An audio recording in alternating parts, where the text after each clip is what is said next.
Hello and welcome once more to the Leader Campus Voices. I'm Wildermuth, of course, and my interview today I'm really excited about is Daniel Seymour. He's the Director, Humanitarian Action at Interim at UN Women.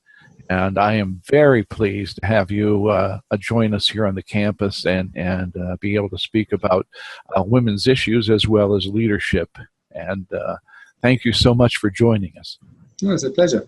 Now, the first thing is, as women become more vocal here in the United States, what can male leaders do around the world to encourage more women to speak out and to take on leadership roles? I mean, I think there's a single answer to that question, which kind of cuts across the multiple, elements of it, which is to listen. I think there's a lot of men who are asking themselves that question, and very rightly trying to come up with solutions and asking, each other the question you just asked me. But ultimately, at the end of all of this, the people who know best what the real barriers are to women's leadership, what the real enablers are for those women who are successful in achieving leadership roles in those organizations and businesses and public institutions that give space for women's leadership, that capitalize on it and enjoy the benefits of it. It's women that know the answer to those questions. Mm-hmm. So the main thing that people like you and me can do actually is to listen and to be ready to hear those voices. I think in addition to two other things maybe that I always highlight when men are asking what they can do. In addition to listening, I think it's very important that men interrogate their own actions. It's fine you and me sitting here and talking to each other about how we value women's leadership and how we think it's the most important thing, and in every action we take, you in your work, Mel, and me in mine, we would do everything to be supportive to it and so on. But sometimes maybe we don't, and the first step to being a good supporter of that is to interrogate ourselves and to ask ourselves, well, actually, what is it we're doing? I hire people, for example. You interact in your professional capacity. Am I really, what could I do differently? Again, listening and understanding from the perspective of women, but being open to the idea that you're not doing it right yet. That you could do it better. And the third thing, I think, is being an ally. So having listened and taken on board those things where women need support, so where they identify not even just the things in terms of, from my case, what I do today, day to day, but things that maybe are not my day-to-day business, but where I could actually become active and engaged to support women's leadership. So, for example, I'm not involved in our human resources policies with regard to childcare, for example, or differential maternity and paternity leave policies. They're not part of my job in UN Women. But if I hear from women, for example, that one of the reasons that they think it's hard for them to get leadership roles is that in the United Nations, maternity leave is much longer than paternity leave. So basically, women are away from work longer than men are when they have a child, and that's damaging to them professionally, they feel, if they say that, which some women do. Then I'm going to engage myself. I'm going to take up the issue with the people that I have access to and say, well, look, what can we do to equalize maternity and paternity leave so that for a woman, reproduction is not more of a career hit than it is for a man, for example. So those again, the three things: to listen, to interrogate yourself, and to be an ally. Those, I think, are really the key things that people like you and me can do. Well, how would you evaluate the way that the UN has handled women in leadership roles? I think the UN is doing better than it was doing, but I think it could do a lot better. I mean, the statistics, if you look at the statistics on female employment, they actually look better than in a lot of places, frankly. The challenge is that you have to disaggregate them and interrogate them a little bit more closely. I mean, in the United Nations, first of all, we have to look and say, okay, in terms of women in leadership, are we putting women into leadership roles that are, if you like, as senior as the leadership roles of men? I just to take a parallel from outside of the United Nations, my old boss, Michelle Bachelet, she's now president of Chile. She had been president of Chile before, and she said the biggest step for her to becoming president was that she was defense minister at some point. And when you've been defense minister, Nobody can think you can only do the fluffy, soft jobs, you know? But the reality is that people are very quick. They get the idea that a woman might lead something like UNICEF, the children's agency, but the idea that a woman will be head of peacekeeping, for some people, is a little bit more of an adjustment if they still, on their own journey, I guess, to thinking about these things differently. So we have to look and say it's not only a numbers game, but there's an issue of different kinds of leadership and different sort of spaces where we need to basically make sure women are there. But then we also have to add to that our geographical considerations as the UN. We're the United Nations. We can't all be people from rich countries, can't all be people from African countries, whatever. We have to be balanced and mixed and bring all those different perspectives together. So it wouldn't be success for us if we said we've got to 50-50 in leadership, but actually these are all women from Western Europe and North America. Now, the good news is that in some areas of our work, particularly in those positions, frankly, that the Secretary General appoints directly, he can cut through a lot of the problems that we have in the UN system that cause us not to perform as well as we'd like to on leadership. And if you look at SG appointments and gender parity in those leadership appointments the Secretary General puts in place, there has been really quite a lot of improvement. We're getting actually towards parity. If you look, for example, at the resident coordinator positions, which in the UN, those are the head of the UN at a country level, the resident coordinator. There we're pretty much a 50-50. I think it's 48-52. So our record isn't so bad, but the reality is, again, it varies across the system. So, UNICEF's doing extremely well. UN Women is actually 80-20 the other way. UNFPA is doing extremely well. But then there's other parts of the UN system where if you then look at them in their own silo, not so great. So it's an ongoing effort, really. Now, you also deal within the aspects of people that are abandoning their locations, correct? And how is that going? What's the problem of trafficking? Because women are probably more in danger than men of violence taking place with them. That's right. I mean, trafficking is a huge challenge. It's a criminal enterprise, so it operates by definition somewhat under the radar, and the approaches that people have taken have to be quite sort of multifaceted because it's a complex problem with lots of issues in the sending country, the countries of transit, and the receiving countries. Ultimately, if you want to talk about trafficking, why are people trafficked? In general, the recruiters, if you like, for trafficking are preying on extremely vulnerable people. People are very rarely sort of abducted and taken off. Normally, they get trafficked because they believe, mistakenly, and because they're lied to, that they have a better life waiting for them somewhere else. Now, the mechanisms that traffickers use, both in sending countries, transit countries, receiving countries, we understand those, so we can cut some of those off, and we can do things like push for criminal legislation that is a disincentive to people trying to profit from this. We can try and put in place services for survivors and so on. But ultimately, the reason that people are trafficked is because they're desperate. And the reason they're desperate is because they're extremely poor. So trafficking is a symptom, if you like, of the overall disease of people being extremely poor, having very few options and very few places to turn to. And in the case of women, of course, gender inequality makes this worse. It is simply the reality that fewer women and girls have the same educational opportunities as they tend not to have the same educational opportunities as men. They tend not to have the same employment opportunities as men. So the chances, particularly if they've been widowed, if they've been separated from their family for whatever reason, they have some form of vulnerability, which is so heavily exacerbated by gender inequality. They can be easier prey, if you like, for people who would exploit them, and that's one form of exploitation. There seems to me to be a situation that's kind of out of balance also. It seems like the Western countries, like the United States and under a current administration, seem to want to cut funding to the UN. It seems like a lot of the Western countries are taking on quite a bit, the European countries in particular, taking quite a bit of refugees. What would you like to see done for these very poor countries, done by the UN, to try to lift them up, to make them more equitable with the rest of the world? Right. Well, we have when we say we, I mean the member states of the United Nations. So your government, my government, have a blueprint, if you like, for creating a more equal and prosperous world, which is the Agenda 2030 and the Sustainable Development Goals, the 17 goals. So that's all laid out, and anybody watching this who wants to go and check them just needs to write Sustainable Development Goals into Google, and you can see what they say, and there are a whole set of targets underneath them with indicators that different countries are supposed to use. And as I say, it's a sort of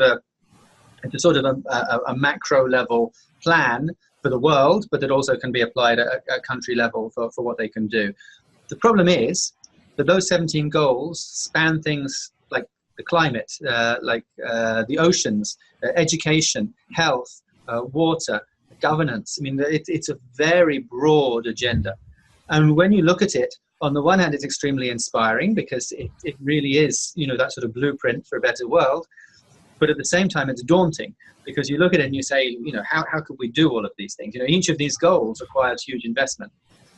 And I think the answer, and in you and women, we think the answer, leaving aside gender equality for a moment, is we have to find ways to spend our money, not our money as the UN. We don't have money as the UN. We get to spend on people's behalf. But the world spends its investment, if you like, in development on things that hit multiple targets at once.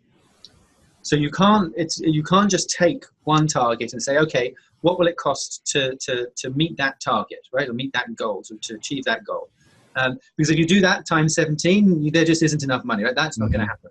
Instead, you're going to say, well, what are the smart things we can do that will deliver maximum bang for our buck across multiple goals all at once? Now, of course, as you and women, we believe, not just because it's our mandate, but actually the evidence is very clearly there, that often investment in things that promote gender equality, that empower women, are exactly those magic bullets. So just to give you one example, right? Mm-hmm. Women do 80% of the farming in Africa, right? So where the world's food, or the food of those countries, depends very much on women. But they have far less access to agricultural inputs, to training, to finance, to technologies, all of the things that they would need to be more effective and successful as farmers. Now, we have a program, just as an example, around what's called climate smart agriculture. It's a program that provides women with a combination of technology solutions, more sort of social solutions and training and so on, that allows them to farm effectively with climate resilient crops that can bring them income and obviously food to eat as well. Because of course climate change is a big issue. If you're a farmer in Africa, you need to have climate resilient crops, otherwise you're in big trouble. And there's all sorts of technologies and new strains of seed and so on that new types of seed that people need to be aware of. There's all sorts of things like meteorological data that you need to have better access to. There are all sorts of issues like getting people to buy your crop before it's harvested, so that you can have the money in advance to do things like buy a dryer that lets you dry your crops so they can track all sorts of things like that, which I'm no expert on whatsoever. However, when you invest in women farmers to be able to operate better in that way, you hit, of course, the Sustainable Development Goal on gender equality because you are empowering women. But all of those women have kids. Kids who, with the money they're now making, and we know women spend by far the majority of their money on their kids. Men don't, sadly. It's one of those horrible facts that makes you feel uncomfortable about being male sometimes when you do this kind of work.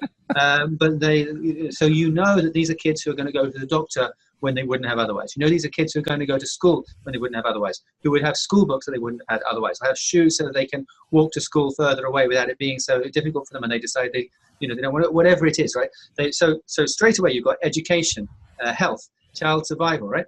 Also, these forms of farming are lower carbon emission. You've got benefits in terms of the environment. So you're hitting now women's empowerment, health, education, environment. And I could go on, other things too. Oh, food, of course, food security. Sorry, I forgot. The obvious one, more food. So food security, which is another goal, and nutrition. So that's an example of an intervention, which is one intervention, but that hits multiple goals at once with that same dollar. And that is what we're arguing. You need we need, as a kind of community of people that are committed to the 2030 agenda, that want to see the world that it imagines happen. We need that sort of those sort of magic bullets, those interventions, which at a very reasonable cost deliver huge return on investment because they're hitting multiple goals at once. But we're hopefully going to be the place to be for leadership, that people that want to know about leadership or discuss it or debate about it will come to the Leader Campus. So with this kind of a stage, you might say, what would you like to see leaders do to assist the United Nations in getting some things done around the world? Right. Well, first of all, I think we live in a world with a huge set of challenges and a huge set of opportunities that are enormously interlinked.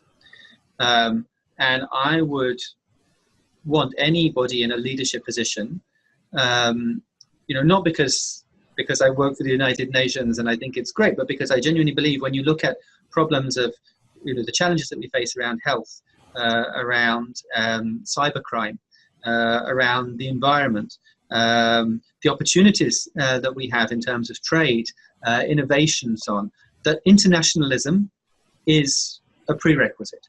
I really think it's important for leaders around the world to show leadership in terms of encouraging people to look beyond the silo that they operate in, to look beyond their boundaries and to understand the interconnectedness of the world and the importance that we find collective solutions to what are genuinely both collective problems and opportunities. This isn't all about threats.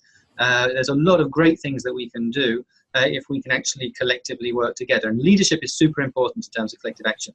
It is very easy, of course, and I know this in my own leadership functions. It's very tempting for a leader to draw a bright line around the area that she's responsible for and focus in on that. And I actually don't think that's really leadership. That's a sort of a siege mentality, and it's easy to manage that way, and that's in a way, but it's actually, that's not leadership in my view. So I would really encourage any leader to be looking beyond their area of responsibility, looking for those connections, looking for those mutual issues and areas with win-wins, for mutual gain. That for me is a key aspect of leadership, that willingness to go beyond the comfort zone of the narrowly defined area of responsibility, and instead to be looking beyond it to the connectedness and the changes that can be made. Second, I do think that we lost your sound.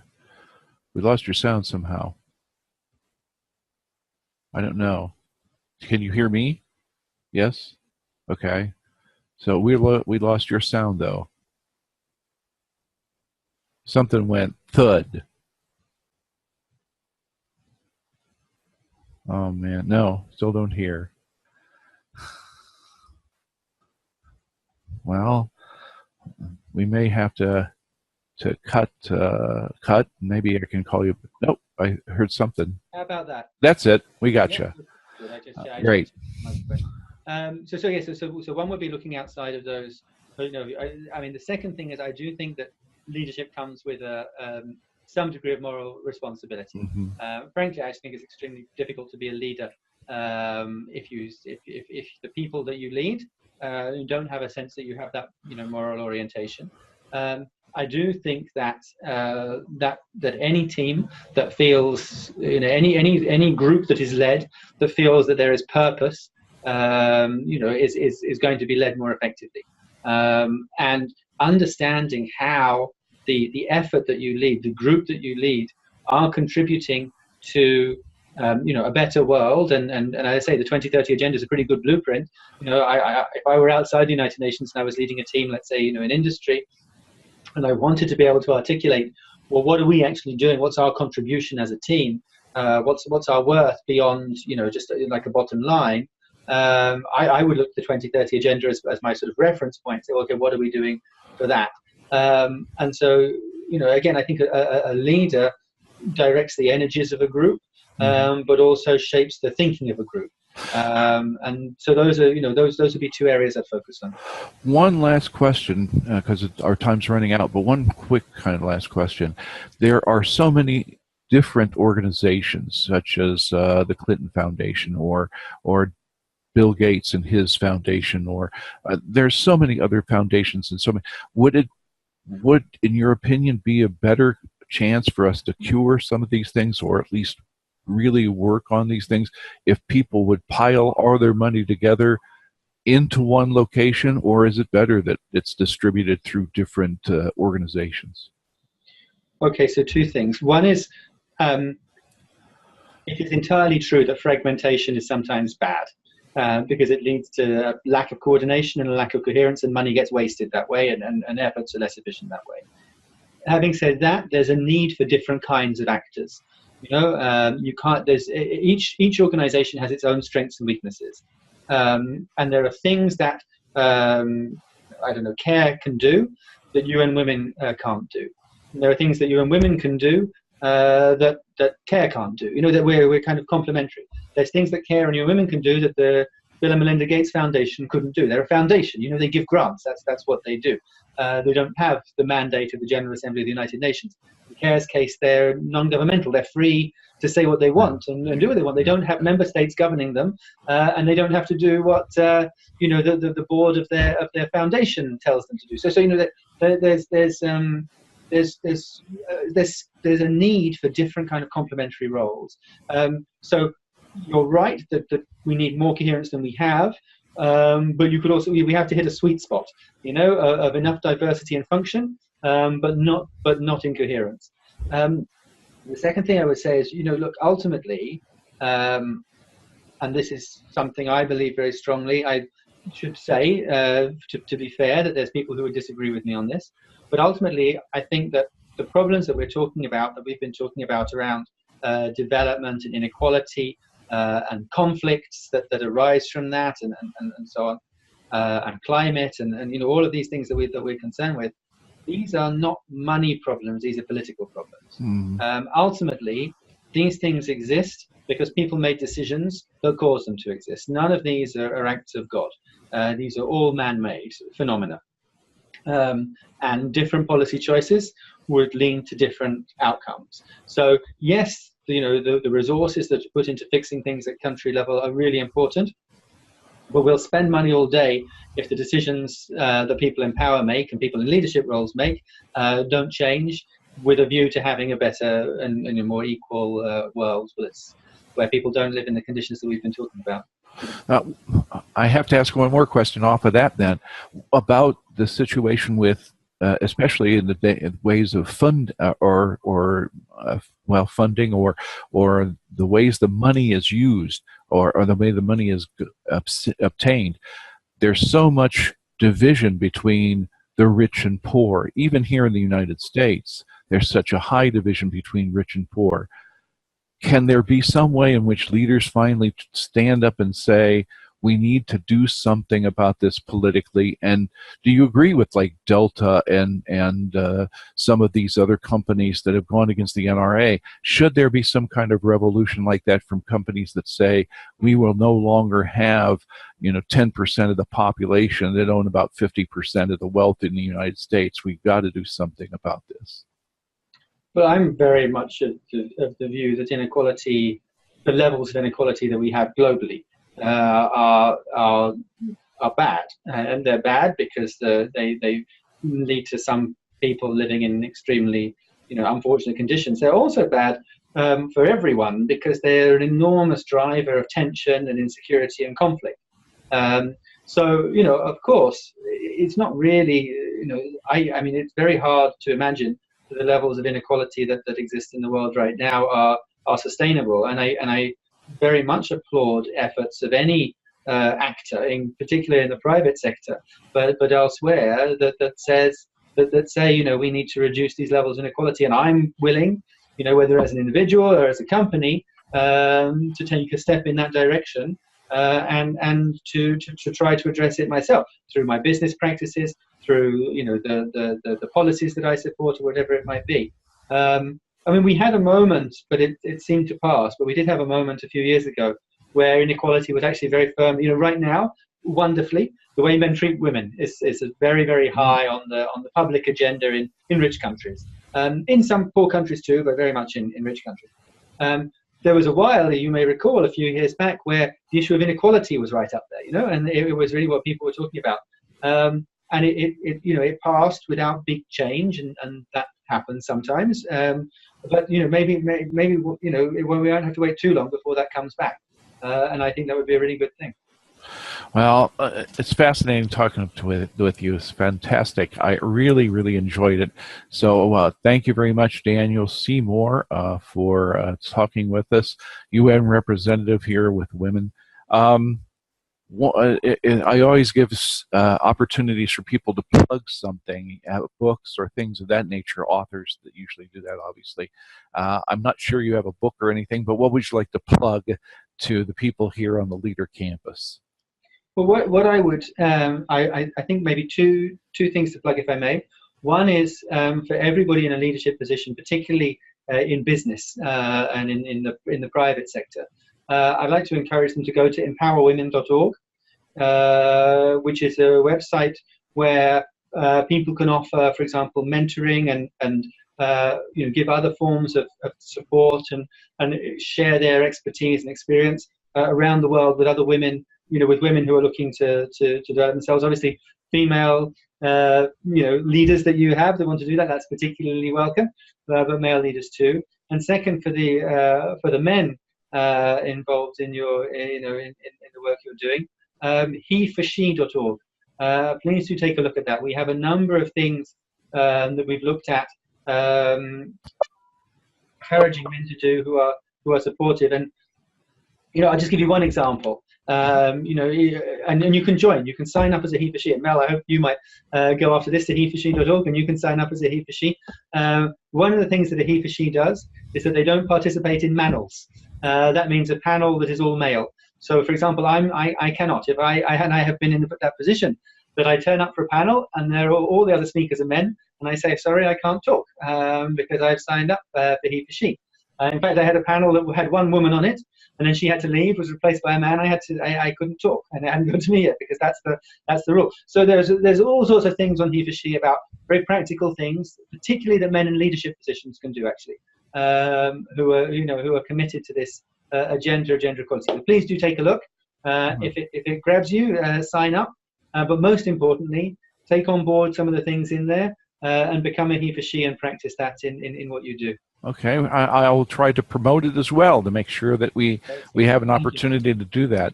Thank you so much, Daniel. I appreciate it greatly, and I want to say thanks so much for the time. No, at all. Thank you, Mel. Bless. Bye-bye.